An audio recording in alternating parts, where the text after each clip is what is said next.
மக்களை வணக்கம். நான் உங்கள் கோடங்கி. நெடுஞ்சாலைத்துறை அமைச்சராக இருந்த ஏவாவேலு வீட்டில் இன்னைக்கு காலையிலேருந்து சோதனை. லஞ்ச ஒழிப்புத்துறை, தமிழ்நாடு அரசினுடைய லஞ்ச ஒழிப்புத்துறை சோதனை நடத்துகிறாங்க. கிட்டத்தட்ட ஒரு 6 மணி நேரத்திற்கு மேலாக அந்த சோதனை தொடர்ந்து கொண்டே இருக்கிறது. ஏராளமான அதிகாரிகள் அவருடைய கார் ஷெட்டு, அவருடைய பயன்படுத்துகிற வாகனங்கள், வீட்டுக்குள்ள எல்லா இடங்கள்லையும் பயங்கரமாக சோதனை பண்ணிட்டு இருக்காங்க. லஞ்ச ஒழிப்புத்துறையினுடைய அதிகாரியாக அருண் நியமிக்கப்பட்டிருக்கார். சென்னை கமிஷனர் அவர் திமுக ஆட்சி காலத்தில் திமுகவுக்கு ரொம்ப நெருக்கமாக இருந்தார் அப்படின்லாம் பயங்கரமான புகார்களை எல்லாம் அள்ளி தெளித்தது இந்த தாவேக அரசாங்கத்தினுடைய இன்னைக்கு இருக்கிற அமைச்சராக இருக்கிற ஆதவ் உட்பட பல பேரும் அருண் மேல அவ்வளவு வன்மங்களை அள்ளி தெளிச்சாங்க. இப்ப அவரை தான் லஞ்ச ஒழிப்புத்துறையில வச்சு அவங்க இப்ப என்னன்னா இவங்க என்ன சொல்லுவாங்கன்னா, அவங்க கையெடுத்து அவங்க கண்ணியை குத்த வைக்கிறோம் பத்தியா, அவருக்கு ஆதரவான ஆள் அவர் தான் இப்ப லஞ்ச ஒழிப்புத்துறையினுடைய அதிகாரியா நியமிச்சு அவர் மூலமா சோதனைக்கு அனுப்புறோம்லாம் சொல்லி ரீல்ஸ் போட்டுட்டு சந்தோஷப்படுவானுங்க. எது கர்மமா பண்ணிட்டு போட்டோம். தவறு யார் செய்தாலும் அவர்கள் மீது நடவடிக்கை எடுக்கிறது தப்பே கிடையாது.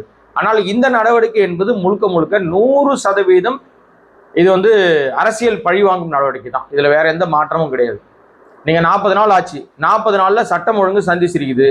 பாதுகாப்பு இல்லாத சூழ்நிலை, பெண்களுக்கு, குழந்தைகள் உட்பட பாட்டிகள் வரைக்கும் வெளியில தனியாக நடமாட முடியாத சூழ்நிலை, பாலியல் பலாத்காரத்துல, கொலையில பெரும்பாலும் எவன்டா ஈடுபட்டான்னு பார்த்தா தாவகாவை சேர்ந்த தற்குறி கும்பல் தான். தற்குறி கும்பல், தரிகட்ட கும்பல் தான் ஈடுபட்டிருக்குன்னு பல பேரை இந்த அரசாங்கமே கைது பண்ணிருக்கு. நம்ம இன்னும் சும்மா எல்லாம் சொல்லல, இந்த அரசாங்கமே பல பேரை அரெஸ்ட் பண்ணி வச்சிருக்கு. இன்னைக்கு கூட ஒரு ஊர்ல பிரச்சனை நடந்திருக்கு. அது தாவேகாவை சேர்ந்த ஒருத்தன் தப்பிச்சு ஓடிருக்கான், ஒருத்தன் மாட்டிருக்கான். இதே பாலியல் குற்றச்சாட்டு. அப்புறம் மின் தொடர், மின் வெட்டு, மின் தடை. இன்னைக்கு அந்த மின்துறை சார்பாக வெள்ளை அறிக்கை வெளியிட்டு அவர் ஒரு பக்கம் தனியா பேசிட்டு இருக்காரு. 1000 கோடி ஊழல் நடந்திருக்கு, செந்தில் பாலாஜி மீது விரைவில் நடவடிக்கை எடுக்கப்படும், அவர் மீது கைது செய்வோம். இது முழுக்க அரசியல் இல்லாம அரசியல் பழிவாங்கும் நடவடிக்கை எல்லாம் வேற ஒண்ணும் கிடையாது. நீங்க உண்மையிலேயே அவங்க தப்பு பண்ணியிருந்தாங்கன்னா தாராளமா ஆதாரங்களை வச்சு நீங்க அவங்க மேல நடவடிக்கை எடுக்கலாம், வழக்கு போடலாம், நீதிமன்றத்துக்கு போங்க, நீதிமன்றம் உரிய நடவடிக்கை எடுக்கும். சும்மா அந்த ரீல்ஸ் போட்டுக்கிட்டு இருக்கிறது, மீட்டிங்ல பேசுறது, பிரஸ் மீட் கொடுக்கறது, பிரஸ்ல பொய்யா அள்ளி விடுறது, இதெல்லாம் நிறுத்திட்டு உருப்படியா ஆக்கப்பூர்வமான வேலை பாருங்க. இப்ப லஞ்ச ஒழிப்புத்துறை ஏவாவேலு வீட்டில் 6 மணி நேரம் சோதனை நடத்தி 11 பேர் மீது, ஏவாவேலு உட்பட 11 பேர் மீது வழக்கு பதிவு செஞ்சிருக்காங்க. இந்த வழக்குகள்லாம் இனி அடுத்த கட்டத்துக்கு நீதிமன்றத்துக்கு போகும் இல்லையா?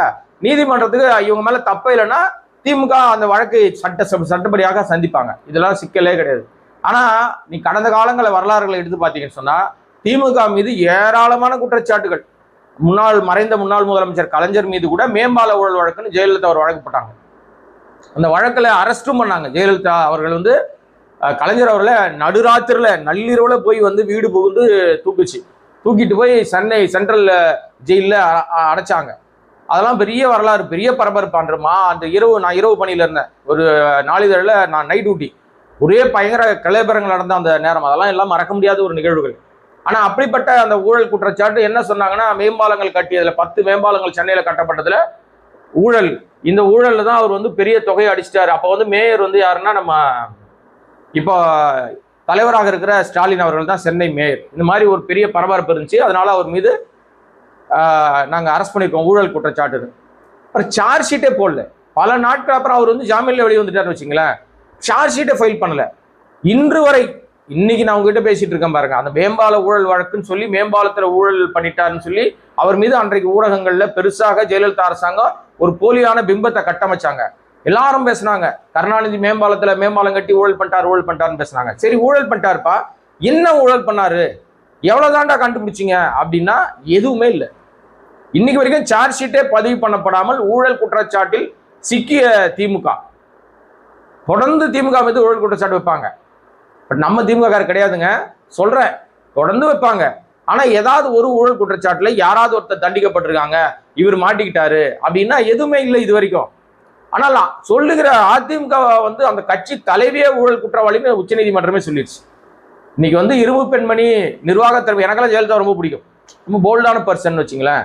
அவங்க ஆட்சியில் இருக்கும்போது அப்படி ஒரு நிர்வாக திறமை. நான் அந்த அவங்க அசம்பிளியில பேசின அந்த கர்ஜனையெல்லாம் நான் பக்கத்துல இருந்து கேட்டவன், செய்தி எடுத்தவன். அதனால எனக்கு அவங்களுடைய அந்த ஆளுமை பிடிக்கும்.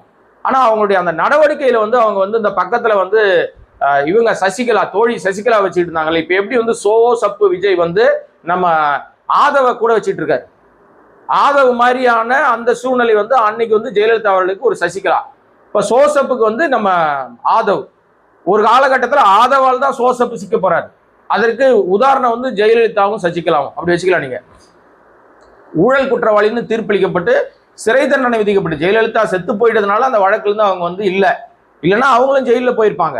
ஜெயிலில் போய் அவங்களுக்கு என்ன வேலை கொடுத்துருப்பாங்க, ஊதுவத்தி உருட்டை கொடுத்துருப்பாங்க, இல்லை வேற ஏதாவது ஒரு வேலை செஞ்சிருப்பாங்க. அதுதான் செஞ்சிருக்க முடியும் அவங்களால. ஸோ அந்த அடிப்படையில் ஊழல் குற்றச்சாட்டில் அதிமுக அமைச்சர்கள் பல பேர் தண்டிக்கப்பட்டிருக்காங்க. பல பேர் வந்து அவர் மீது இப்போ இன்னைக்கு அவ்வளோ பேசுகிற செங்கோட்டையன் அவரும் ரொம்ப யோகியர்லாம் கிடையாது. அவரும் அந்த குற்றச்சாட்டில் சிக்கினவர் தான். அவரும் அவங்க அப்பா சொத்து பெரிய பரம்பரை பணக்காரெல்லாம் கிடையாது.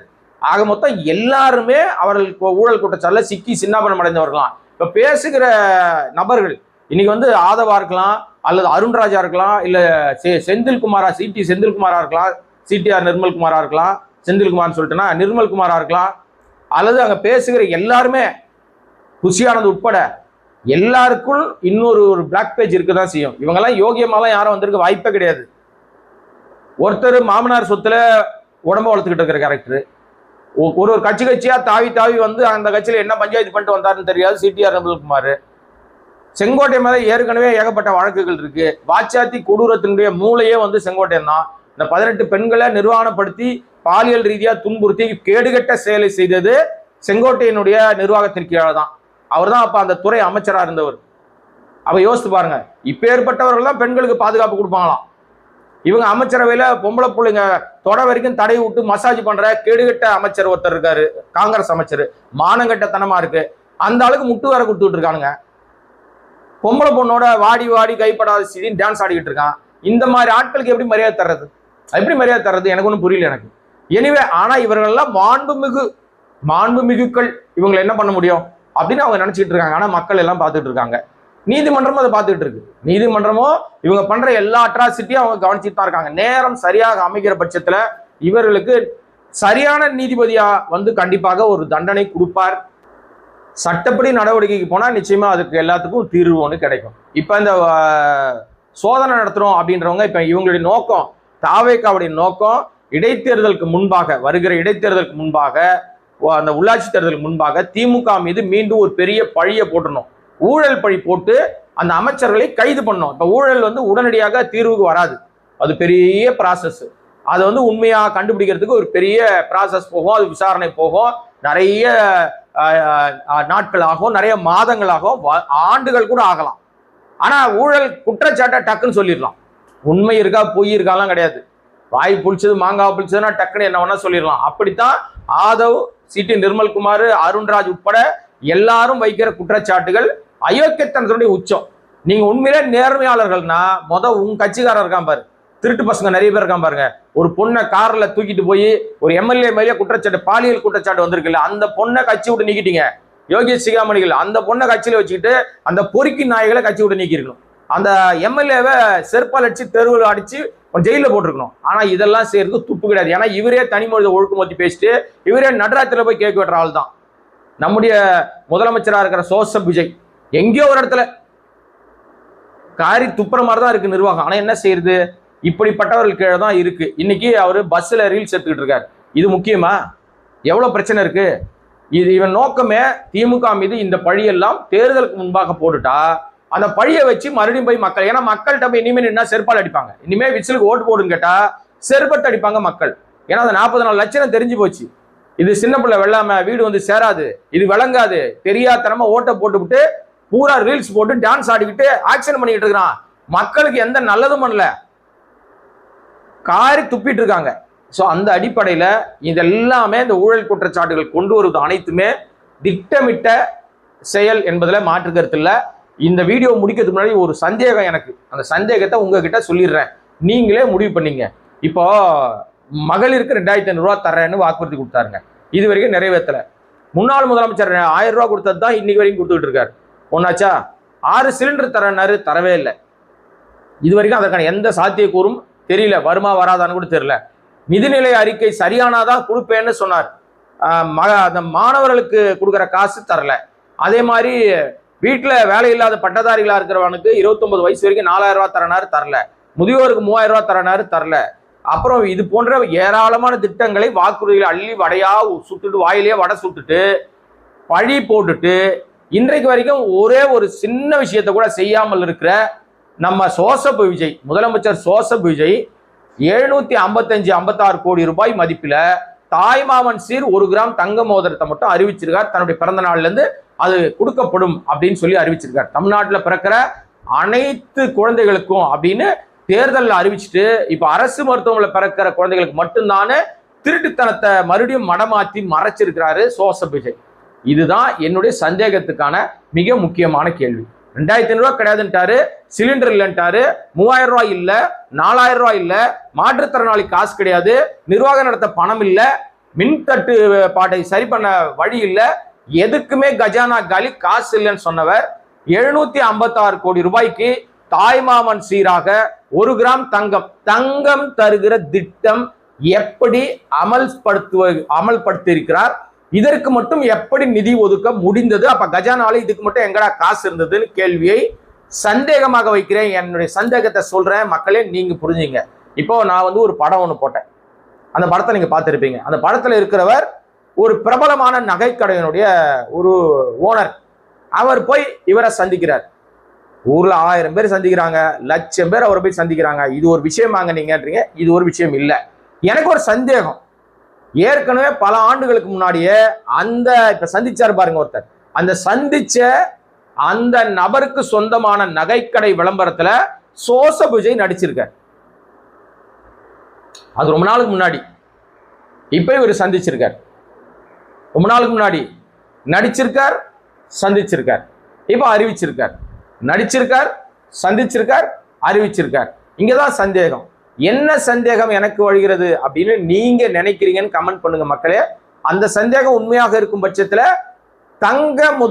தங்கத்தை கொள்முதல் செய்வதற்கு மட்டும் 756 கோடி ரூபாய் ஒதுக்க முடியுது. தாய்மார்களுக்கு 2500 ரூபாய் கொடுக்கறதுக்கு துப்பு இல்லை, காசு இல்லை, மனசு இல்லை. அப்போ காசு இருக்கு கஜானால, உனக்கு கொடுக்க மனசு இல்லை. முதலமைச்சருக்கு கொடுப்பதற்கு மனசு இல்லை. அது ரொம்ப தெளிவா தெரியுது. அந்த அடிப்படையில சிலிண்டர் கிடைக்காது மக்களே, 2500 ரூபாய் வராது மக்களே, ஓட்டு போட்ட விசில் அடிச்சாங்க குஞ்சுகளே. நீங்க யோசித்து பாருங்க, உங்க நொன்ன உங்களுக்கு நாமம் தான் போடுவார். ஆனா அவருக்கு வேண்டியவர்களுக்கு ஆர்டர் கொடுப்பார். இந்த 756 கோடி ரூபாய்க்கு தங்கத்தை எங்க இருந்து வாங்க போறாங்க? எந்த நிறுவனத்துக்கிட்ட இருந்து வாங்க போறாங்க? வெளிப்படைத்தன்மையை அறிவிப்பாரா? இந்த அரசாங்கம் அறிவிக்குமா? இந்த இடத்துல இருந்தா நாங்க வாங்குறோம், இவங்க தான் எங்களுக்கு சப்ளை பண்றாங்கன்னு. கொஞ்ச நாளைக்கு முன்னாடி கோல்டு காயின், மக்களே உங்களுக்கு நல்லா ஞாபகம் இருக்கும், அந்த கோல்டு காயின் அதுவும் இப்போது சந்திச்சார் பாருங்க, இந்த நிறுவனத்திலிருந்து வழங்கப்பட்டதாக தான் சொல்லப்பட்டுச்சு. அது உண்மையா போயான்னு அவங்க தான் சொல்லணும்.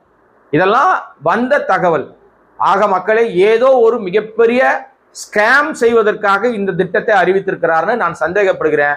என் சந்தேகம் உண்மையாக இருக்கும் பட்சத்துல மக்கள் நீங்க கண்டுபிடிங்க. அல்லது இல்ல நாங்க வெளிப்படைத்தன்மையா இருக்கோம், இவங்க தராங்க அவங்க தராங்கன்னு அரசாங்கம் வெளிப்படுத்தட்டும். நம்ம ஆர்டிஐல கேட்க போறோம், எந்த நிறுவனத்துக்கிட்ட இருந்து இந்த மோதிரங்கள் வாங்கப்பட டெண்டர்கள் கோரப்பட்டிருக்கிறது, யார் இதை கொடுத்தாங்க? இப்ப போட்டாங்க பாருங்க, இப்ப போட்டாங்கல்ல, நிறைய குழந்தைகளுக்கு 22ஆம் தேதி போய் நம்ம செங்கோட்டையன் போட்டாரு, அப்புறம் ஆர்வி உதயகுமார் போட்டாரு போய் மோதிரங்கள், இன்னும் பல பேர் போய் பல இடங்கள்ல போய் மோதிரம் போட்டாங்கல்ல. இந்த மோதிரங்கள்லாம் எங்கிருந்து வாங்கப்பட்டது, யார் காசு, எந்த நிறுவனம் கொடுத்தது, அதற்கு அரசாங்கத்துக்கிட்ட எப்படி டெண்டர் வெளியிடப்பட்டது, வெளிப்படைத்தன்மையாக அந்த டெண்டர் வெளியிடப்பட்டதா, எந்த நிறுவனம் என்று ஏன் அறிவிக்கவில்லை என்பதை உங்கள் மூலமாக நான் கேட்கிறேன். மக்களே நீங்களே பதில் சொல்லுங்க. அரசாங்கம் சொல்லாது, சோசப் விஜய் சொல்ல மாட்டார். மிகப்பெரிய ஸ்கேமுக்கு மட்டும் நிதியை ஒதுக்குகிறார், மக்களுக்கு செய்ய வேண்டியதுக்கு செய்ய மாட்டேங்கிறார். எனவே மக்களை மீண்டும் பல விஷயங்களோடு உங்களை சந்திக்க இருக்கிறேன். அதுவரை நம்முடைய கோடிங் வாய்ஸ் சேனலை சப்ஸ்கிரைப் பண்ணாம பார்த்துட்டு அன்பு நண்பர்களே, உங்களுடைய அன்பும் ஆதரவும் தொடரும். இன்னும் பல விஷயங்களை பேசலாம், கேட்கலாம், பதில் வருமானு பார்க்கலாம். நன்றி, வணக்கம்.